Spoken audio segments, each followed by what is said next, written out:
wavuga ibitangaza Imana ikora, ntiyabisoza ntiyabona aho yandika. Reka tugushime Mwami Imana kw'isi urakomeye, mu biremwa byose ntajya ihwanye nawe. Ibyo udukorera birenze ubwenge bw'abantu, imirimo yawe Mwami irahebuje. Reka tugushime Mwami Imana kw'isi urakomeye, mu biremwa byose ntajya ihwanye nawe. Ibyo udukorera birenze ubwenge bw'abantu, imirimo yawe Mwami irahebuje.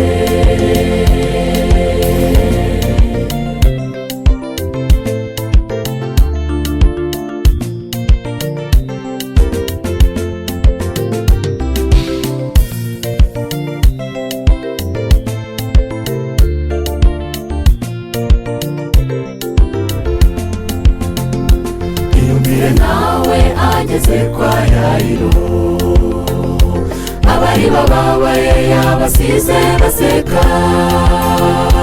Umunezero wasimbuye umubabaro, umwana we yongera kuba muzima.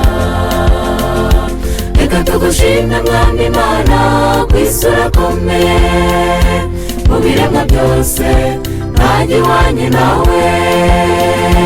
Ibyo udukorera birenze ubwenge bw'abantu, imirimo yawe Mwami irahebuje. Reka tugushime Mwami Imana kw'isi urakomeye, mu biremwa byose ntajya ihwanye nawe.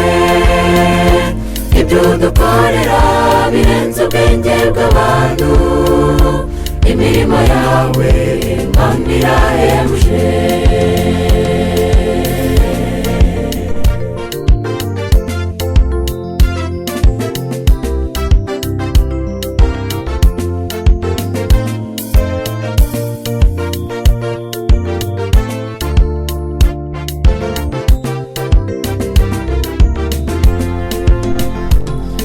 Muvandimwe wawuneza amatwi,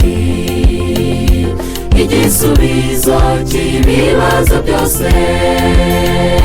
Tukamusenga utabaza Umwami Yesu, ibyakurenze byose arabishoboye. Reka tugushime Mwami Imana kw'isi urakomeye, mu biremwa byose ntajya ihwanye nawe. Ibyo udukorera birenze ubwenge bw'abantu, imirimo yawe Mwami irahebuje. Reka tugushime Mwami Imana kw'isi urakomeye, mu biremwa byose ntajya ihwanye nawe.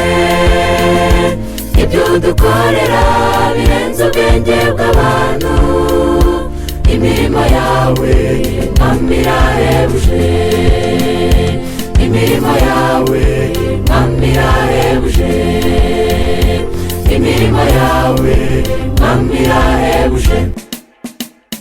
Reka tugushime Mwami Imana kw'isi urakomeye, mu biremwa byose ntajya ihwanye nawe.